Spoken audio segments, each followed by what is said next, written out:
चेन्नईच्या नांगरलूर मधील थैलेगंगा नगरात एक छोटंसं घर होतं. सकाळची वेळ होती. नागलक्ष्मी आपल्या दुकानातील नवीन सिल्क साड्या इंस्टाग्रामवर अपलोड करत होत्या. त्यांच्या खात्यावर 3 लाखाहून अधिक फॉलोअर्स होते. श्री साई सिल्क हे नाव आता चेन्नईमध्ये प्रसिद्ध झालं होतं. 2 दुकाने, स्वतःचा व्यवसाय आणि 2 मुलांचा भवितव्य, सर्व काही त्यांच्या मेहनतीतून उभं राहिलं होतं. पण घरात शांतता नव्हती. सुब्रमण्यम वय 52 वर्ष दिवसभर घरात बसलेले असत. ते बेरोजगार, वारंवार पैशाची मागणी करत. तू कमवतेस म्हणून मला काही वाटत नाही का, असं म्हणत भांडण सुरू होतं.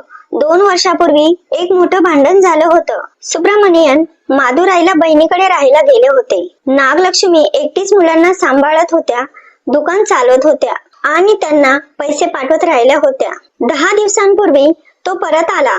आता सगळं ठीक होईल असं म्हणत त्याने समेट केला, पण जुन्या जखमा भरल्या नव्हत्या. 27 एप्रिल 2026 सकाळी भांडणं पुन्हा सुरू झाली. यावेळी खूप जोर जोरात सुब्रमण्यम ओरडत होते. तू कमवतेस म्हणून माझी काही किंमत नाही का, सगळं तुझंच चाललंय. नागलक्ष्मी शांतपणे म्हणाल्या, मी कष्ट करते, मुलांसाठी करते, तू काहीतरी करायला हवं आहेस. थोड्या वेळाने ते परत आले. हातात एक धारदार कोयता होता. घरात येताच त्यांनी नागलक्ष्मीवरती हल्ला केला. काय घडलं हे कोणाला 1 मिनिटासाठी कळलं नाही. पण जेव्हा सर्व काही थांबलं तेव्हा नागलक्ष्मी जमिनीवर पडल्या होत्या. त्यांच्या शरीरावर हल्ल्याच्या अनेक खुणा होत्या. त्या रक्ताच्या थारोळ्यात पडल्या होत्या.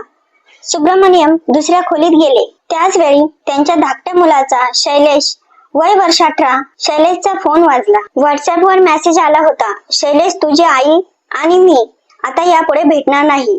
घरी जेवण ठेवलंय, घरी ये आणि जेवण घे. संदेश वाचून शैलेशचे हात थरथरले. तो कॉलेजमधून धावत घरी सुटला. घरी पोहोचला तेव्हा पाहतोय तर आश्चर्यचकित दार उघडच होतं. आत शिरताच त्याला आईचा मृतदेह दिसला. रक्ताने माखलेला. दुसऱ्या खोलीत वडील गळफास घेतलेले. शैलेश किंचाळला. त्याचा आवाज संपूर्ण गल्लीत घुमला. त्यांचा मोठा मुलगा हरीश रशियात वैद्यकीय शिक्षण घेत होता. एक फोन कॉलने त्याचं जग उद्ध्वस्त झालं. पोलीस आले, तपास सुरू झाला. आर्थिक ताण, बेरोजगारी, सततचे कलह हे सर्व कारण समोर आली. सुब्रमण्यनने भांडणानंतर कोयता विकत घेतला होता आणि हल्ला केला असं प्राथमिक तपासात समोर आलं आहे. नागलक्ष्मी एक मेहनती आई आणि यशस्वी उद्योजका आहे. इंस्टाग्रामवर साड्यांचं सौंदर्य दाखवणारी महिला. तिचा अंत अशा रीतीने झाला. घरात आता फक्त शांतता होती, पण ती शांतता मृत्यूची होती. शैलेश आजही त्या मेसेजकडे सारखं पाहतो. घरी ये आणि जेवण घे.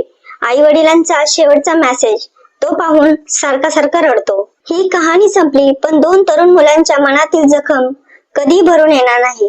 जर तुम्हाला अशा भावनिक, खऱ्या आणि समाजाला जागरूक करणाऱ्या बातम्या आवडल्या असतील तर S24 लाईव्ह टीव्ही चॅनलला सबस्क्राईब करा. व्हिडिओला लाईक करा आणि शेअर करा. तुमचे विचार नक्की सांगा. तुम्ही हा व्हिडिओ कोणत्या शहरातून पाहताय तेही नक्की कमेंट्स करून सांगा. धन्यवाद. पुन्हा भेटूया. जय हिंद, जय महाराष्ट्र.